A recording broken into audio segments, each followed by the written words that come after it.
warahmatullahi wabarakatuh.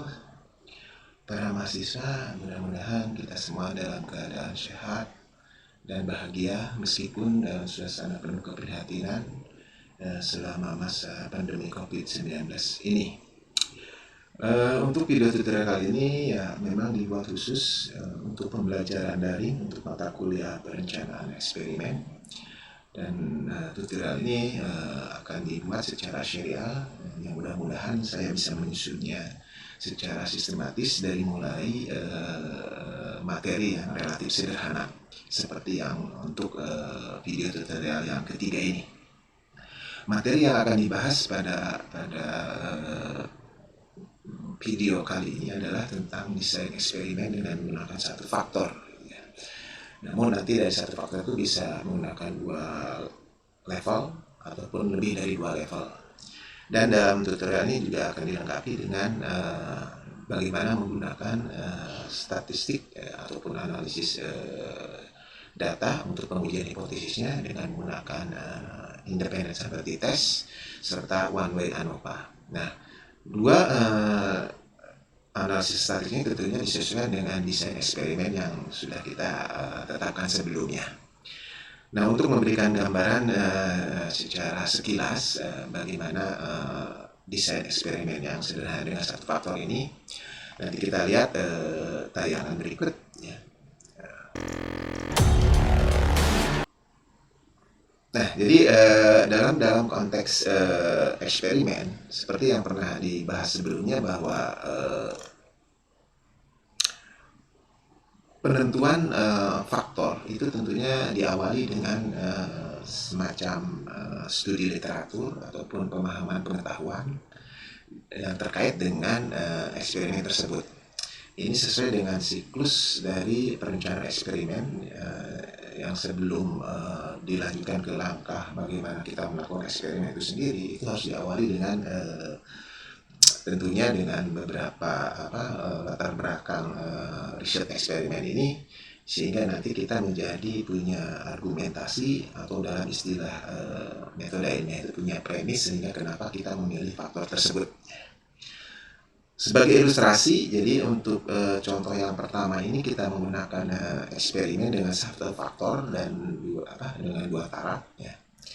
Nah, sesuai dengan tahapan di dalam perencanaan eksperimen, sekali lagi bahwa setelah kita menelaah berbagai literatur atau pengetahuan sebelumnya ataupun penelitian sebelumnya, kemudian dikaitkan secara empiris, kita itu misalnya kita ketika itu sedang ada di pabrik, bekerja di pabrik, ataupun mungkin ketika kita melaksanakan penelitian ilmiah ataupun tugas akhir, ternyata bahwa ketika kita meneliti produk cacat aja misalnya, tentunya banyak sekali faktor yang bisa mempengaruhi kenapa sebuah produk itu dikatakan cacat. Kalau jenis cacatnya bisa macam-macam lah. Nah, biasanya secara visual kita menggunakan diagram fishbone atau diagram tulang ikan. Kenapa sebuah produk itu cacat? Mungkin Anda para mahasiswa pernah membuat diagram tersebut sehingga bahwa produk cacat itu bisa karena faktor mesin, faktor sumber daya manusia, faktor bahan baku, ataupun faktor produksi lainnya, kan begitu ya. Namun yang perlu diingatkan bahwa ketika kita membuat diagram tulang ikan itu kan belum ada pembuktian secara empiris bahwa memang faktor-faktor tersebut betul nggak berpengaruh.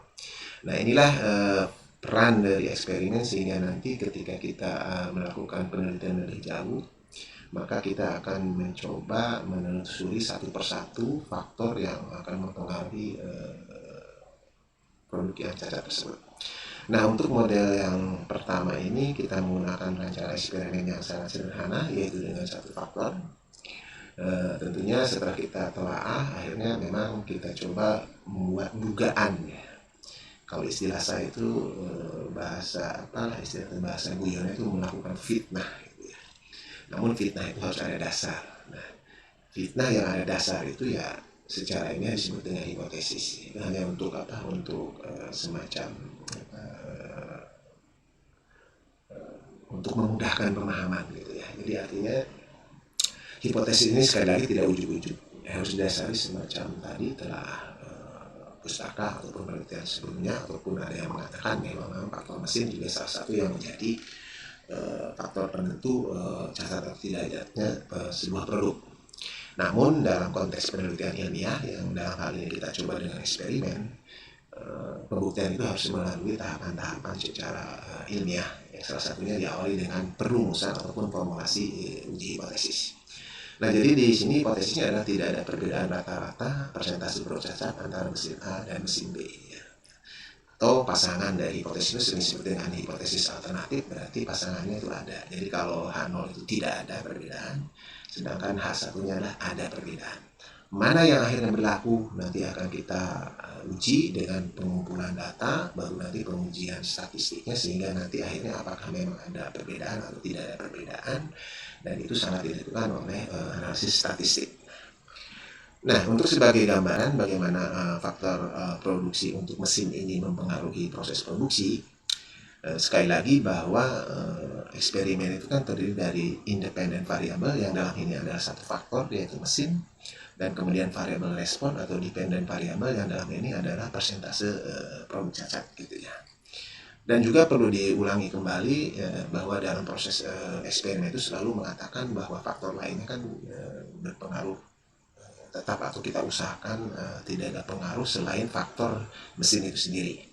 Sehingga salah satu yang sangat penting itu adalah untuk memastikan bahwa unit eksperimen ini, misalkan unit eksperimen ini adalah sebagai apa? Sebagai sebagai input gitu ya, sebagai input yang akan mempengaruhi proses produksi dan termasuk produk yang dihasilkan. Nah, karena kita hanya ingin melihat pengaruh dari jenis mesin ini yang ada dua, yaitu mesin A dan mesin B, maka kita usahakan bahan bakunya itu betul-betul harus identik ataupun homogen.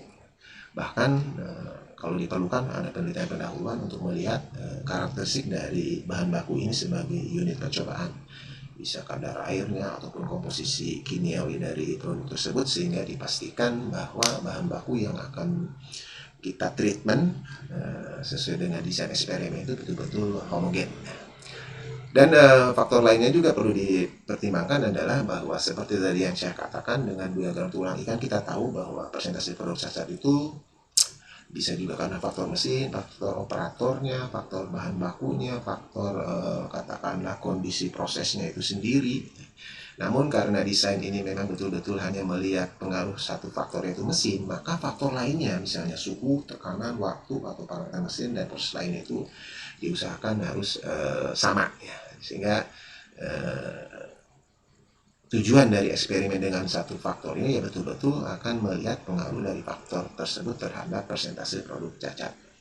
Nah, dengan ilustrasi seperti ini, maka salah satu yang perlu kita pahami bahwa kelanjutan dari proses eksperimen setelah kita mengumpulkan data, dan apakah nanti kita bisa menolak atau menerima H0, yaitu yang tadi tidak ada pengaruh ataupun tidak ada perbedaan ataupun ada perbedaan, maka karena hanya satu faktor dengan dua taraf atau dua kelompok yaitu mesin A dan mesin B, maka statistik uji yang tepat dalam hal ini adalah independent sample t-test. Nah, bagaimana prosedur pengolahan data dengan bantuan perangkat lunak SPSS untuk independent sample t-test itu nanti akan dijelaskan di materi selanjutnya. Nah, ini adalah model pertama ya, eksperimen dengan satu faktor dan dua taraf. Model kedua yang akan dibahas juga adalah eksperimen tetap dengan satu faktor. Ya, tetapi nanti kita akan menggunakan dengan tiga taraf gitu ya. Itu yang model kedua. Nah, khusus untuk yang eksperimen satu faktor dengan dua taraf yang akan kita selesaikan dengan independent sample t-test, akhirnya kita akan mengumpulkan data gitu. Nah, kita ada mesin A, mesin B, dan ingat bahwa proses eksperimen itu tidak terlepas dari proses randomisasi. Jadi misalnya kita akan membuat unit percobaannya masing-masing 15 untuk setiap mesin, berarti kan ada 30. Ya kan ada 30 bahan baku lah, apakah satuannya bisa kilogram ataupun sudah dalam bentuk komposisi bahan yang sama, tetapi intinya ada sebuah 30 unit eksperimen yang akan kita masukkan sebagai input ke proses produksi yang menggunakan mesin A atau mesin B. Akhirnya kita random, mau yang mesin A, mesin B dulu ya kita acak. Akhirnya memang misalnya mesin A, baru kita acak dari 30 bahan baku yang sudah kita siapkan itu mana yang terpilih untuk diproses pertama kali oleh mesin A. Akhirnya kan keluar hasilnya, yaitu katakanlah persentase produk cacat itu 1, dan seterusnya gitu ya. Jadi artinya akhirnya kita punya data 15 persentase produk cacat untuk mesin A dan juga 15 persentase produk cacat untuk mesin B. Nah, ini adalah katakanlah hasil pengumpulan data eksperimen di lapangan. Nah, selanjutnya kan kita akan mencoba memproses data tersebut sehingga nanti sekali lagi apakah memang ada perbedaan nggak antara mesin A dan mesin B dengan independent stability test. Nanti data di lapangan ini bisa kita konversi jadi ke dalam format data standar di SPSS. Tapi ya intinya sekali lagi bahwa di dalam eksperimen ini sekali lagi untuk contoh yang sederhana kita misalkan jumlah unit percobaan untuk mesin A dan mesin B jumlahnya sama ya. Jadi artinya untuk setiap mesin kita alokasikan 15 bahan baku, demikian juga untuk mesin B gitu ya. Sehingga datanya akhirnya sebanyak 30 unit gitu. Nah, selanjutnya dari data ini kita coba konversi ke dalam bentuk tampilan data di data view-nya SPSS. Nah, bisa kelihatan bedanya bahwa di sini kolom dari SPSS itu terdiri dari nama variabel, yaitu jenis mesin, kemudian variabel ini mesin itu adalah independent variabel, kemudian variabel dependent ataupun variabel respon itu adalah cacat gitu ya. Sedangkan baris itu adalah menunjukkan unit eksperimen ya. Jadi ada 30 baris ya, kalau tadi dikatakan bahwa setiap mesin itu kan ada 15 unit percobaan. Jadi baris pertama akhirnya yang kita rendam akhirnya untuk yang proses pertama kali akhirnya dilakukan ternyata adalah mesin A. Kemudian kita sampai akhir proses produksi sampai menghasilkan produk, kita hitung katakanlah persentase produk cacatnya, akhirnya kan bisa dihasilkan 1. Demikian seterusnya ya, sehingga sampai ke 30 data tersebut diikut ke dalam SPSS. Baru nanti kita akan selesaikan dengan independent stability test. Nah, model yang kedua yaitu eksperimen dengan satu faktor, tapi sekarang bedanya ada 3 taraf. Nah, untuk memudahkan kita menggunakan juga mesin gitu ya. Tapi di sini mesinnya ada 3 gitu ya. Jadi ada mesin A, mesin B, dan mesin C gitu ya. Jadi di sini kita akan melihat hipotesisnya adalah tidak ada perbedaan persentase produk cacat antara mesin A, B, dan C. Demikian juga untuk yang hipotesis alternatifnya berarti ada perbedaan. Gambarannya hampir sama, cuma yang membedakan di sini bahwa mesinnya itu terdiri dari 3 ya. Bisa saja merek, merek A, merek B, dan merek C gitu kan. Dan sama seperti perlakuan yang di model yang pertama pun, bahwa bahan baku kita usahakan homogen, faktor produksi lainnya kita usahakan sama, sehingga betul-betul yang mempengaruhi persentase produksi itu diduga karena perbedaan mesin gitu ya. Nah, karena ada 3 taraf, kalau tadi 2 taraf atau 2 kelompok atau 2 grup, sedangkan yang ini adalah 3 kelompok, 3 grup ataupun 3 taraf, maka statistik uji untuk pengujian hipotesisnya ya adalah menggunakan one way ANOVA gitu ya. Jadi kuncinya adalah sebenarnya ya di kelompok ini ya. Kelompok ini ada 3, kalau tadi kan 2. Dan itu sebenarnya membedakan antara independent stability test dengan one way ANOVA gitu ya. Untuk datanya juga relatif hampir sama ya. Kalau kita lihat contoh format datanya, kalau untuk yang di lapangan bisa saja ini untuk memudahkan, ini ada mesin A, mesin B, mesin C, jadi kelompok, dan masing-masing misalnya katakan 15, berarti kan jadi ada 45 total unit eksperimen ya. Kalau kita konversi ke dalam bentuk SPSS rasanya juga tidak terlalu berbeda, cuma yang membedakan adalah kita lihat tetap variabelnya ada 2 ya, yaitu variabel variabel mesin gitu kan, ini variabel mesin ini sebagai independent variabel, kemudian ada variabel persentase produk cacat sebagai dependent variabel atau variabel respon. Yang membedakan dengan independent sample test adalah pilihannya di sini kan ada 3 ya, ada A, B, C. Kalau tadi yang pertama independent sample test itu hanya A dan B gitu kan.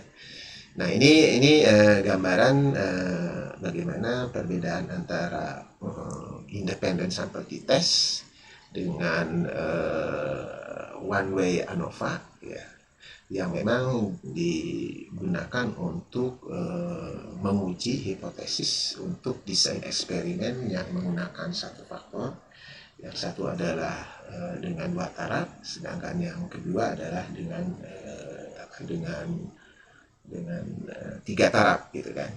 Nah, jadi artinya dari sini bisa kita simpulkan bahwa perbedaan antara independent sample t-test dengan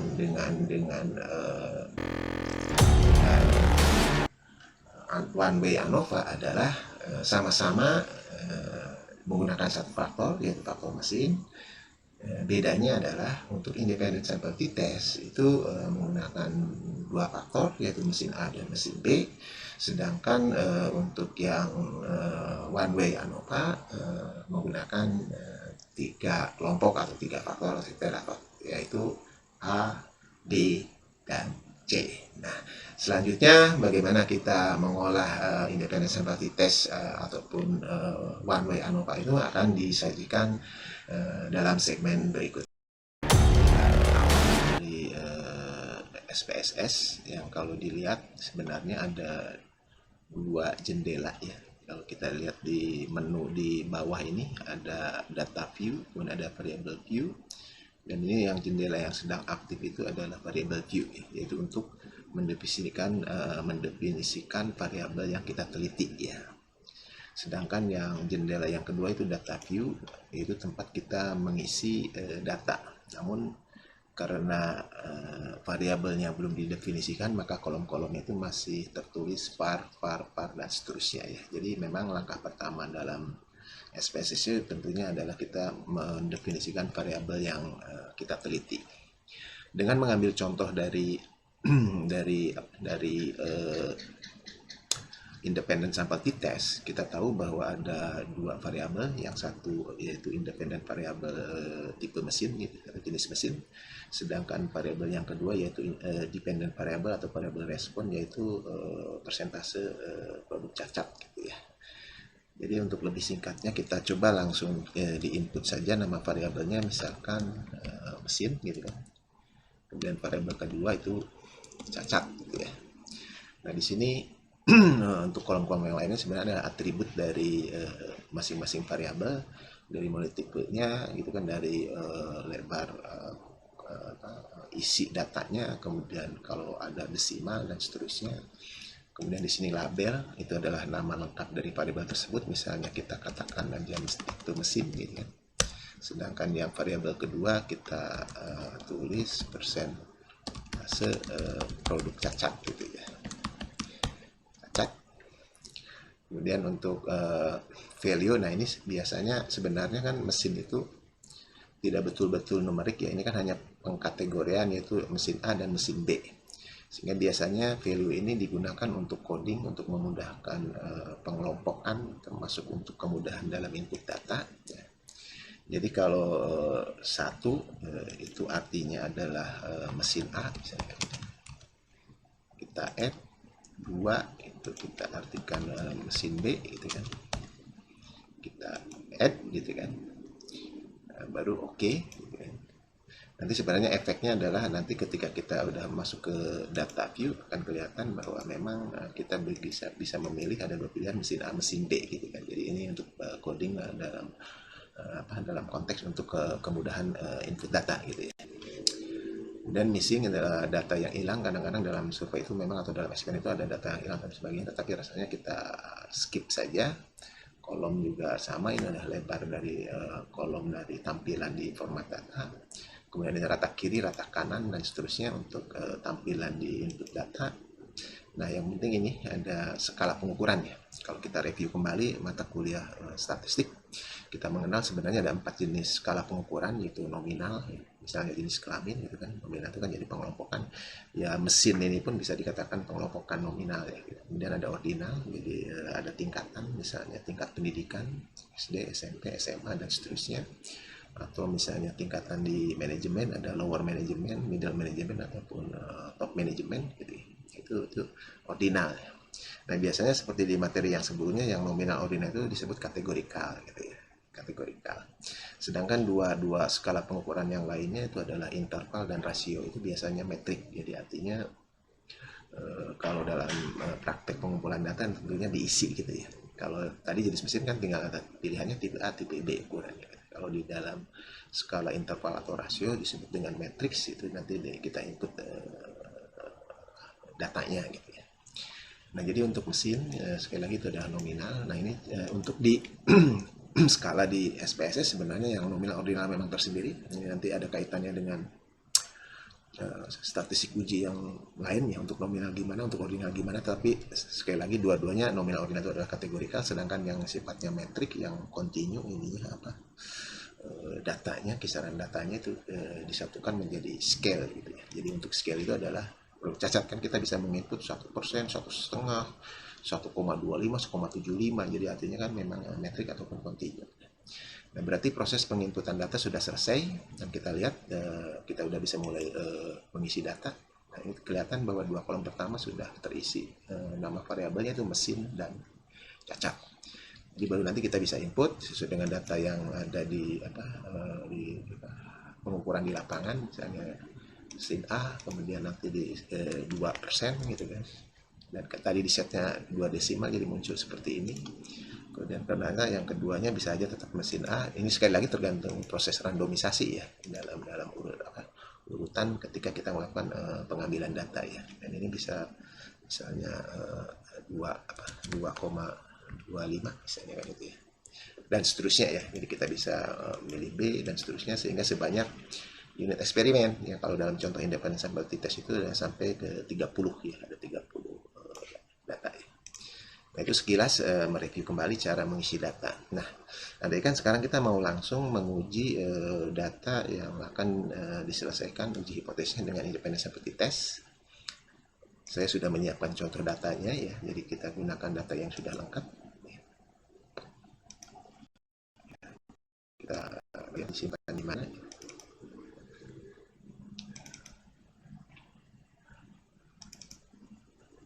Sudah disimpan datanya, nah, ada di sini.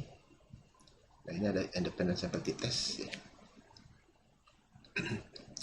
Nah, ini datanya, jadi ada 30 data ya, yaitu 15 untuk mesin A, 15 mesin B. Nah, kita artinya sekarang karena datanya sudah lengkap, kita bisa melakukan memulai independent sample t-test gitu.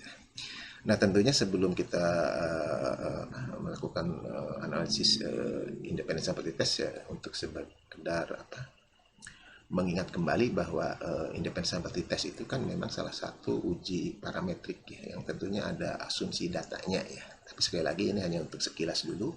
Nanti akan kita bahas tersendiri untuk video tutorial berikutnya. Jadi untuk independent sample t-test itu harus memenuhi yang dimaksud dengan bahwa independen ya. Jadi antara sampel antara mesin A dengan mesin B itu tidak saling mempengaruhi gitu. Jadi mana ini saling bebas gitu ya.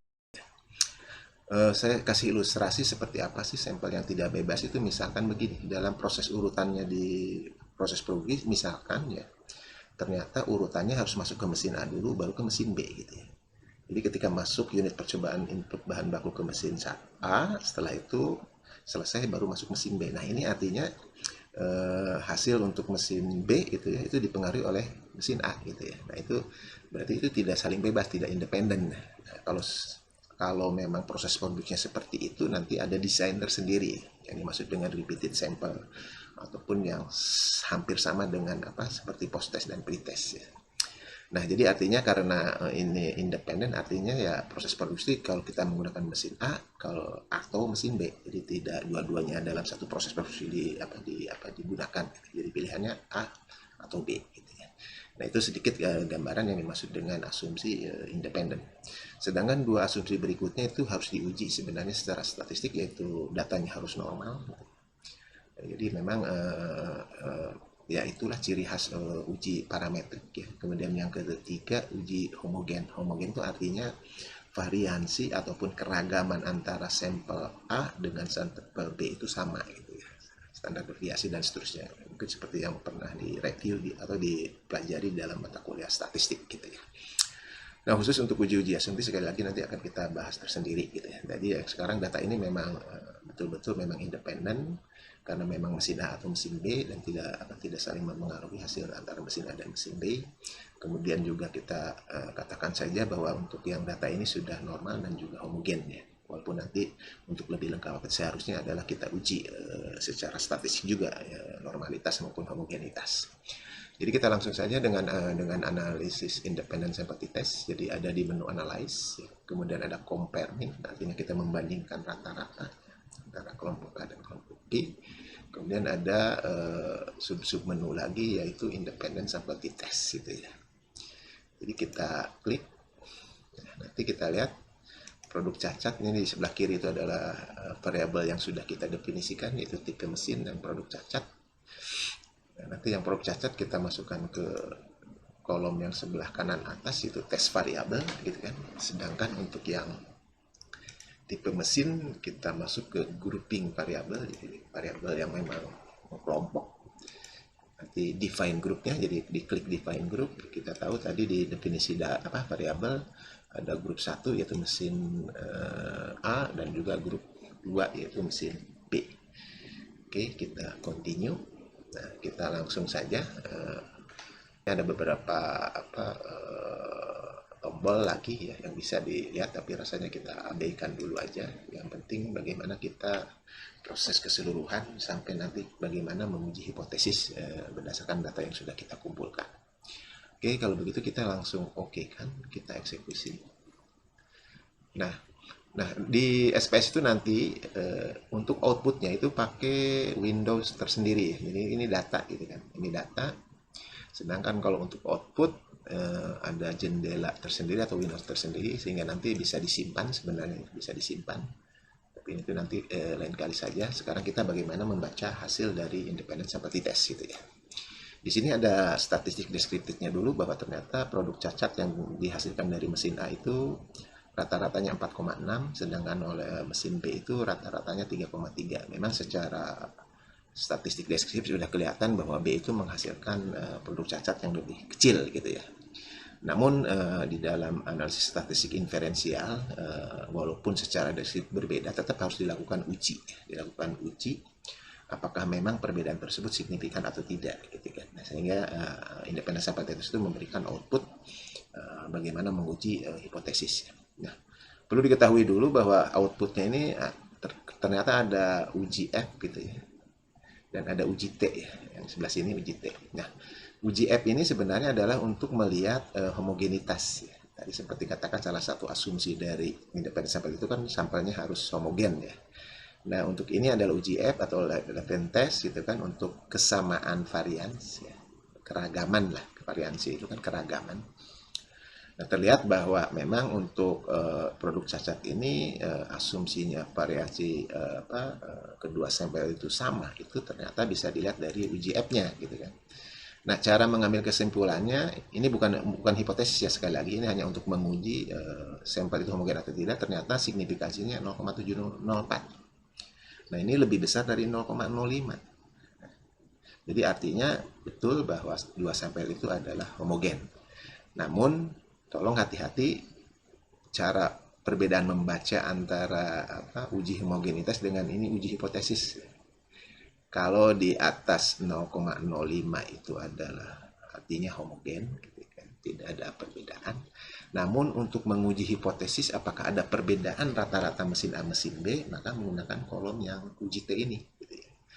Mungkin ketika di mata kuliah statistik pernah kita ngitung secara manual. Ya, sebenarnya ini bisa dihitung manual kalau datanya sedikit. Kita pernah menghitung T tabel, T hitung gitu ya. T hitung dibagi T tabel, maka itu akan menentukan apakah ditolak atau diterima atau berbeda atau tidak berbedanya. Namun karena ini sudah komputerisasi, Jadi kita lihat hasilnya, kita gunakan signifikansi yang memang asumsinya variannya sama dan sudah terbukti. Maka kita ambil angkanya 0,016, kebetulan ini sama, 0,16. Nah, ini artinya bahwa 0,16 itu kan lebih kecil dari 0,05 ya. Signifikasi level kita kan 0,05 gitu kan. Jadi artinya ada perbedaan antara rata-rata produk cacat yang dihasilkan oleh mesin A dan mesin B. Jadi sekali lagi, kalau signifikansinya itu lebih kecil dari 0,05 itu artinya ada perbedaan. Nah, baru kita kembalikan ke hipotesisnya. Kalau di tayangan sebelumnya kan hipotesis H0 itu kan tidak ada perbedaan. Sekarang analisis statistiknya justru ada perbedaan. Berarti H0-nya ditolak. Jadi yang berlaku adalah H1, yaitu ada perbedaan. Dan itu sesuai dengan hasil ujinya, yaitu signifikansinya lebih kecil dari 0,05. Jadi dengan demikian proses uji hipotesis dengan independent sample testnya sudah selesai gitu ya. Jadi kesimpulannya memang akhirnya ya kalau dilihat dari deskriptifnya, mesin B itu menghasilkan produk cacat yang lebih sedikit, dan itu yang memang kita harapkan, dan itu sangat berbeda nyata dengan mesin B, sehingga hasil eksperimen itu menjadi bahan pertimbangan untuk memutuskan apakah kita menggunakan mesin B. Dengan tentunya faktor-faktor lain tidak dipertimbangkan, karena memang ini hanya sekedar ilustrasi bagaimana melihat mesin yang lebih baik yang dikaitkan dengan persentase produk cacat. Sekira itu sebagai gambaran untuk independent sample test ya. Ini sebenarnya outputnya bisa disimpan, tapi sekarang kita close aja ya. Ini bisa disimpan sebenarnya, nanti kalau mau dilihat lagi. Kita teruskan saja dulu ke yang model kedua ya, yaitu one way ANOVA gitu ya, one way ANOVA. Nah, datanya pun sudah disiapkan, jadi kita buka langsung untuk one way ANOVA. Di sini kita open. Nah, seperti ini. Sekali lagi bedanya nih, kalau tadi isi dari mesin itu kan hanya AB, AB, AB, AB, ini ada ABC, ABC, ABC, dan seterusnya. Ini artinya bahwa ada 3 taraf untuk tipe mesin. Dan itu sehingga kenapa menggunakan analisis yang berbeda. Kalau tadi dengan independent sample test, maka sekarang dengan one way ANOVA. Menunya sama di analyze, kemudian juga sama di compare min, tapi di sini ada pilihan one way ANOVA gitu ya, one way ANOVA. Jadi kita klik. Nah, produk cacatnya kita masukkan ke dependent list gitu ya, di variable dependent. Sedangkan merek mesinnya kita saya namakan di labelnya itu merek mesin. Misalnya ada 3 jenis mesin, maka kita masukkan ke faktor gitu ya. Kita faktor. Kemudian untuk beberapa yang bisa kita pilih sementara ya, kita coba yang inti-intinya dulu, kira-kira bisa kita interpretasikan, terutama untuk uji hipotesis. Kita lihat dulu option gitu ya. Jadi kita coba statistik deskriptifnya untuk melihat rata-rata, standar deviasi, dan seterusnya. Kemudian juga coba kita lihat output dalam bentuk gambar ya, membandingkan rata-rata dari mesin A, mesin B dalam bentuk grafik. Kita itu dulu yang kita pilih, continue. Nah, mungkin yang agak khusus sekarang ada istilah post hoc ya. Post hoc itu sebenarnya uji lanjutan ya. Jadi post hoc ini dilakukan kalau memang ada perbedaan rata-rata antar 3 jenis mesin ini. Namun kadang kita ingin melihat mesin mana sih yang paling berbeda. Apakah A dengan B itu berbeda, A dengan C berbeda, B dengan C berbeda gitu. Nah, itu kalau di dalam uji statistik yang pertama dengan signifikansi itu ya memang tidak kelihatan, sehingga perlu ada uji lanjutan. Nah, uji lanjutan ini adalah post hoc ya. Jadi kita lihat post hoc.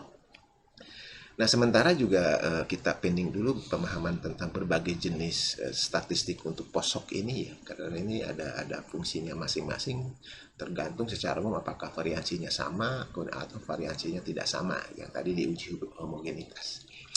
Nah, tapi untuk sementara kita pilih dulu kaki ini ya, untuk uji lanjutan cukup 1 aja sebenarnya, karena yang lain pun hanya hampir sama sebenarnya, tetapi ada plus minusnya Ini adalah orang-orang statistik lah untuk menyediakan alat-alat uji untuk posok ini ya. Tapi sekali lagi kalau kita hanya untuk pembuktian hipotesis perbedaan antar taraf itu kita menggunakan 2K. Kita continue, baru kita oke kan.